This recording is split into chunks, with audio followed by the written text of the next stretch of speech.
علیکم ورحمۃ اللہ وبرکاتہ۔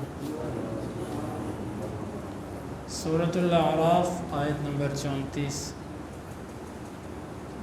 اعوذ باللہ السمیع العلیم من الشیطان الرجیم من ہمزہ ونفخہ ونفثہ۔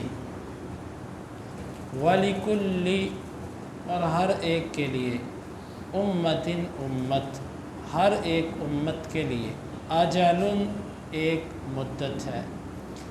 فَإِذَا، پس جب، جاء، آ جاتی ہے، اجل، مدت، ہم، ان کی، لا یستأخرون، نہیں وہ پیچھے ہٹ سکتے، ساعتاً، ایک گھڑی، ولا، اور نہ، یستقدمون، وہ آگے بڑھ سکتے ہیں۔ یا بنی، اے اولاد، آدم کی، اما یأتینکم، ضرور بالضرور آئیں گے تمہارے پاس، رسول منکم، تم میں سے، یقصون، وہ بیان کریں گے، علیکم، تم پر، آیاتی، میری آیات، فمن، پس جو، اتقا، تقوی حاصل کر لے، واصلح، اور اپنی اصلاح کر لے، فلا، پس نہیں ہے، خوف، کسی قسم کا خوف، علیہم، ان پر، ولا، اور نہ، ہم وہ،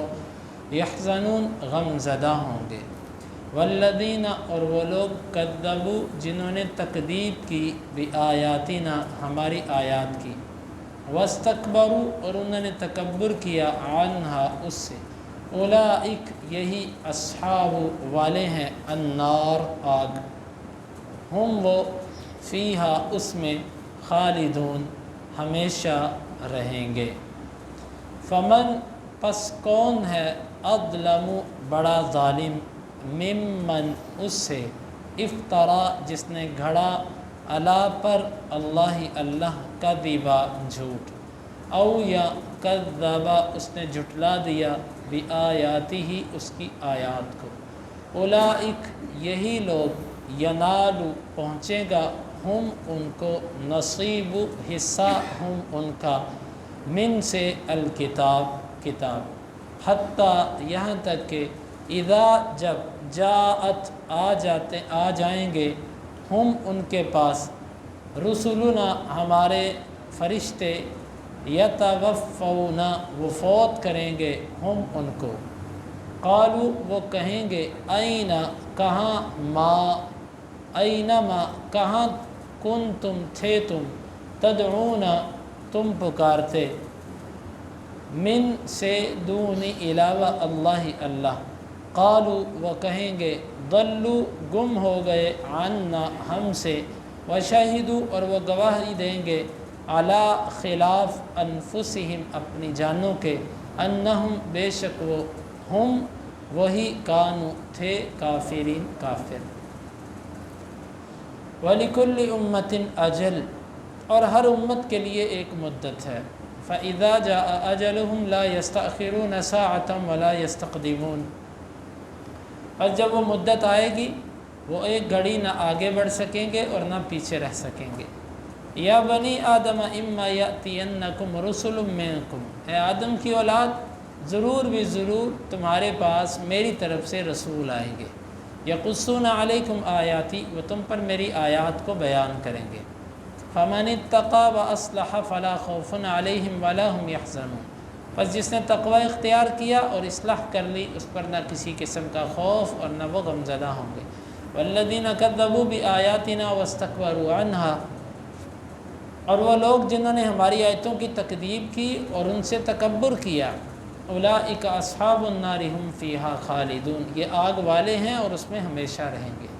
فمن اظلم ممن افترى علی اللہ کذبا، اس سے بڑا جھوٹا کون ہے جو اللہ پر جھوٹ باندھ دے، او کذب بآیاتہ، یا اس کی آیتوں کو جھٹلا دے، اولئک ینالہم نصیبہم من الکتاب، یہی لوگ ہیں ان کو ان کی کتاب میں سے حصہ مل کے رہے گا، حتیٰ اذا جاءتہم رسلنا یتوفونہم، یہاں تک کہ جب ان کے پاس ہمارے رسول آئیں گے، انہیں فوت کریں گے، قالوا اینما کنتم تدعون من دون اللہ، وہ کہیں گے، کہاں ہیں وہ جن کو تم اللہ کے سوا پکارا کرتے تھے، قالوا ضلوا عنا، وہ کہیں گے وہ ہم سے گم ہو گئے، وَشَهِدُوا عَلَىٰ أَنفُسِهِمْ أَنَّهُمْ كَانُوا كَافِرِينَ، اور وہ اپنے نفسوں کے خلاف گواہی دیں گے کہ بے شک وہ تھے کافر۔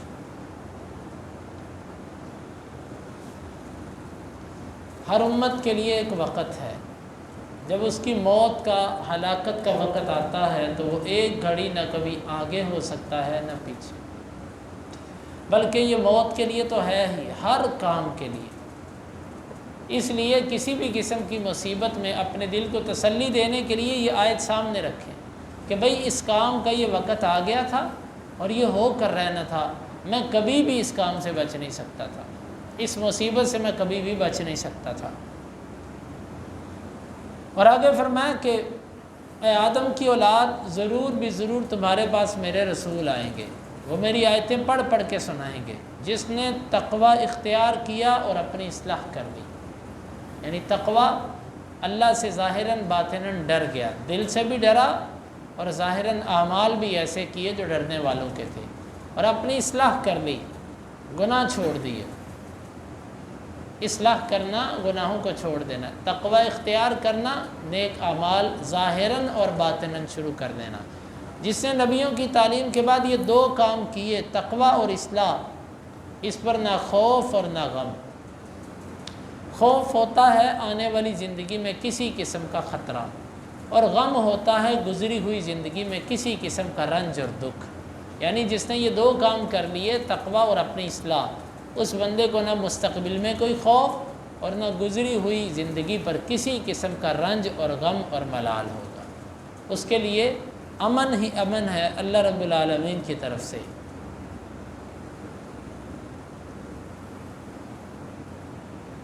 اس سے معلوم ہوا کہ نبیوں کی باتوں کی زبانی تصدیق کرنے سے کچھ فائدہ نہیں ہوتا۔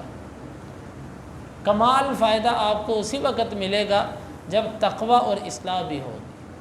اگر نبیوں کی خالی تصدیق کر دی تو یہ کمال فائدہ نہیں آپ حاصل کر سکتے۔ کمال فائدہ حاصل کرنے کے لیے تقوی اور اصلاح، یہ دو چیزیں ضروری ہیں۔ اور آگے فرمایا کہ جنہوں نے ہماری آیتوں کی تکذیب کی، ماننے سے انکار کر دیا اور تکبر کیا۔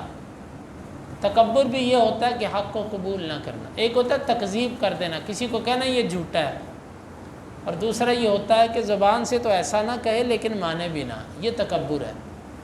تکذیب کی، زبان سے جھوٹا کہہ دیا، یا زبان سے تو ایسا نہیں کہا لیکن سن کے ماننے کے لیے دل تیار ہی نہیں ہے، ذہن تیار ہی نہیں ہے، یہ تکبر ہے۔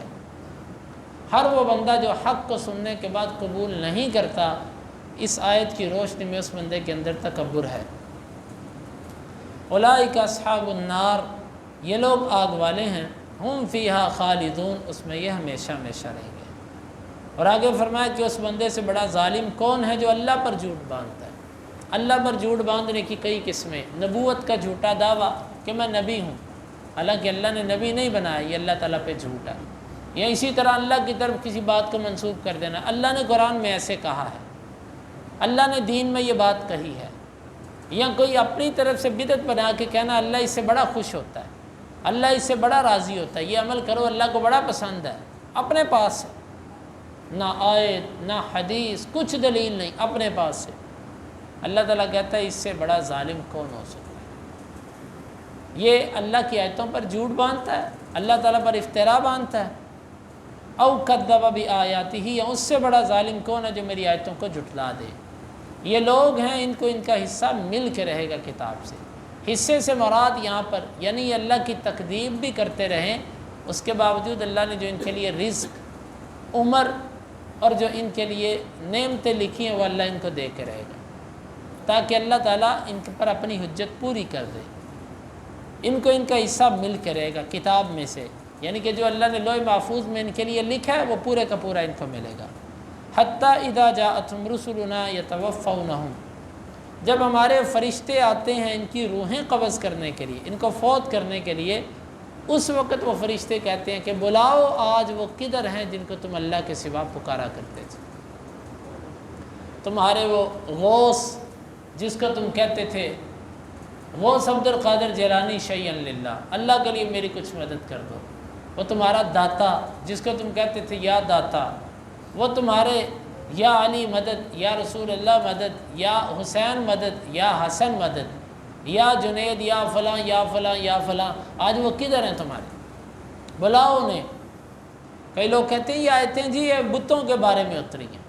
مجھے ایک چیز بتائیں، بتوں کی اگر کوئی پوجا کرے تو اللہ کے ساتھ شرک ہے، اور اس کے علاوہ کسی مسلمان کی کوئی عبادت شروع کر دے تو یہ شرک نہیں ہے؟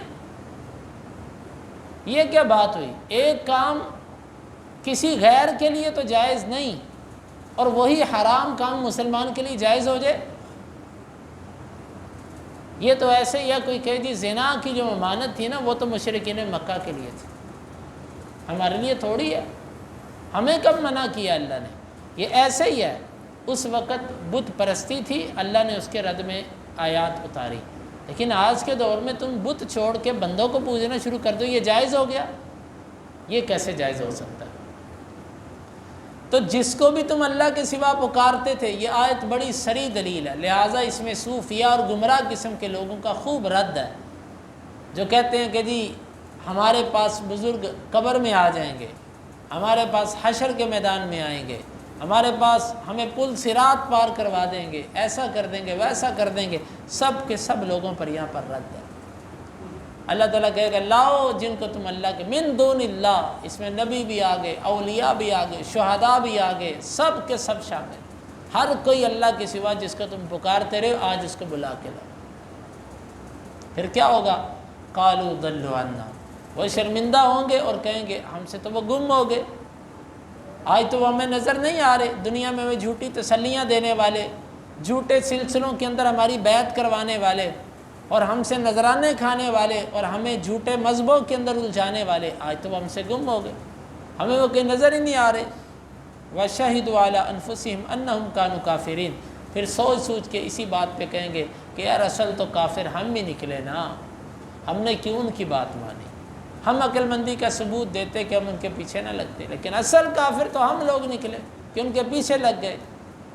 تو یہ آیت مبارکہ عقیدہ توحید اور صرف ایک اللہ کو پکارنے کی بڑی واضح دلیل ہے، اللہ سے مدد مانگنے کی واضح دلیل ہے۔ اللہ تعالیٰ سے دعا ہے اللہ تعالیٰ یہ آیات سمجھنے کی اور عمل کی توفیق عطا فرمائے۔